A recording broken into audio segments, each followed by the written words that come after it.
여러분, 민주당 잘한다. 노인 모두 기초연금. 이 말이 무슨 말일까요? 민주당의 포퓰리즘을 말하고자 함입니다. 지금 말입니다, 여러분. 기초연금은요, 65세 이상 노인들 대부분에게 주지 않거든요. 나이는 65세 이상하게 지급을 하고요. 소득은 하위 70% 이하에게만 지불합니다. 또한 말입니다. 국민연금 수령액이 기초연금의 150%를 넘으면 최대 50%를 축소합니다. 최대 50%를. 예. 그런데 야당의 기초연금법 개정안은요, 바로 이것을 65세 이상은 유지를 하지만 하위 70% 없애버리고요. 그 다음에 국민연금 수령액이 기초연금의 150%가 넘으면 최대 50%를 축소한다. 이것도 없애버린답니다. 없애버린대요. 그야말로 포퓰리즘 법안을 만들어내겠다는 이야기죠. 예. 저는 이것을 보면서요, 야당은 하는 일이 돈 뿌리고 포퓰리즘 하는 거, 현금 살포하는 것밖에 없구나. 이게 제대로 된 정책 대안이 나오는 것이 아니라 어떻게 하든 돈 뿌려서 나라를 망하게 하려고 하는 거구나. 저는 그런 생각을 진짜 많이 하게 되는 거예요. 실제로도 그렇잖아요. 실제로도 말입니다. 이게 국민연금, 기초연금 법안이 이게 만약에 발의가 되면요, 실제로 현재 수급자가 882만이에요. 만약에 개정이 되잖아요. 그러면 1098만 명입니다. 그럼 증가율이 24.5%가 되고요. 216만 명. 이들이 혜택을 받게 됩니다. 그러면 민주당은 어떨까요? 민주당은 바로 저 216만 명을 보고 지금 법안을 만드는 거예요. 여러분, 대통령 선거에서도요, 이게 뭐 몇십만 명 차이로 대통령이 되고 안 되고 이러는 판국에 216만 명의 표면 이것은 어마어마한 표입니다. 어마어마한 표예요.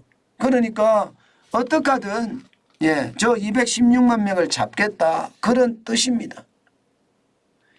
야, 참 이런 것을 보면서 여러분, 저는 얼마나 저들은 권력의 굶주린 성향인가 그걸 그대로 볼 수 있는 것 같아요.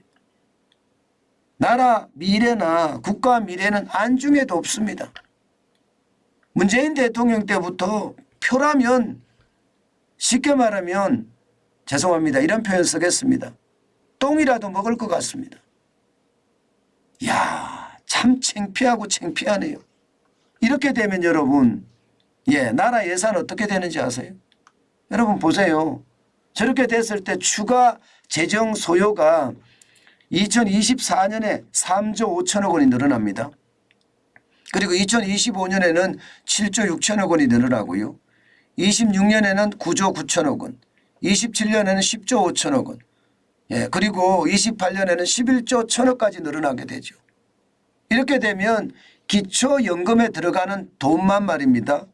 지금 32조 7천억 원에서 2028년에 갔을 때 43조 9천억 원까지 늘어납니다. 이거 감당할 수 있을까요, 여러분? 재정이 감당할 수 있을까요? 감당 못합니다. 감당 못합니다. 그러면 나라는 완전히 빚더미 되는 거예요. 빚더미 되는 거예요. 지금 현재 말입니다. 2023년 현재 이대로 간다면 1134조 4천억 원의 나라 부채가 2028년이 되잖아요. 저렇게 되면요, 이게 뭐 2천조까지도 간다는 이야기가 나올 정도입니다. 2천조. 워낙 많은 것들이 지금 상황이 나빠지니까 그만큼 늘어날 수밖에 없다는 게 현실입니다. 포퓰리즘이라는 게 진짜 무섭거든요. 결국은 말입니다. 어느 누구에게나 다가올 일인데 이게 결국 표라는 그 이유로 민주당은 계속 포퓰리즘을 하고 있는 겁니다. 제가 웬만하면 야당 내지는 뭐 포퓰리즘이라는 단어를 다는데 민주당이라고 콕 집어서 달한 것은요. 그만큼 말입니다. 이게 포퓰리즘이 최고라는 겁니다. 아마 돈 받을 때는 좋을 거예요. 아마 여러분들도 그 대상이 될 수 있는 사람들도 많으니까 돈 받을 거는 좋을 거예요. 그러나 재정이 망가지면 결국 세금에서 낸다는 뜻이거든요. 세금은 누가 낼까요? 여러분이 안 낼 수도 있습니다. 그러나 여러분 자녀들은 반드시 그 세금을 내야 합니다. 그래서 선배들이 썼던 엄마 아버지가 먼저 썼던 그 빚을 다 감당해야 된다는 것. 이거 굉장히 중요하게 생각합니다. 저는 그 어느 때보다 여러분 단죄를 해야 돼요. 포퓰리즘과 인연을 끊어야 돼요. 지금 그리스는 인연을 끊었잖아요. 이탈리아도 인연을 끊을 겁니다. 포르투갈이나 스페인도 인연을 끊으려고 하고 있어요. 우리만 아직도 말입니다. 포퓰리즘과 연대가 돼서 표박가리를 하는 것을 보면 안타깝기 그지없습니다. 앞으로 돈 들어갈 걸 생각을 해보면 이게 경제 성장률이 어느 정도 뒷받침돼 주면서요. 경제 규모가 어느 정도 커지면서 거기에 따라서 차츰차츰 늘려가야죠.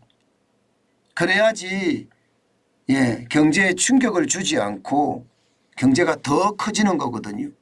그리고 복지도 더 많아지고요. 그렇지 않고 말입니다. 이렇게 갑작스럽게 강제적으로 하게 되잖아요. 그것은요. 부작용을 초래할 수밖에 없습니다. 그 부작용은요. 결국 국가 부도라는 최악의 상황으로도 갈 수 있다는 것 저는 늘 생각하고 있습니다. 그만큼 포퓰리즘은 무섭고요. 그 포퓰리즘에 우리가 편성해서 나아간다는 것은 우리 역시도 최악의 선택의 어떤 상황으로 간다 이렇게 생각을 합니다. 참 안타깝죠. 저도 진짜 안타깝다고 생각을 합니다. 이게 건설적이고 뭔가 발전적인 정책적 대안은 나오지 않고요. 오로지 말입니다. 퍼주기 위한 대안만 나온다는 자체가 안타깝네요. 물론 이렇게 되면 윤석열 대통령이 거부권을 행사하겠죠. 또 그걸 노리고 있는지도 모르죠. 야당은요. 그렇게 법안마다 거부권을 행사하는 대통령 이것은 폭주다. 그러면서 총선에서 기선을 제압하려고 하는지도 모르겠지만 이런 것을 보고 있으면 진짜 안타깝기 그지없습니다. 국가 지도자라면 모름지기 국가의 미래를 생각을 해야 되는데 지금 국가의 미래는 안중에도 없다 이런 생각을 하니까 더 안타깝습니다.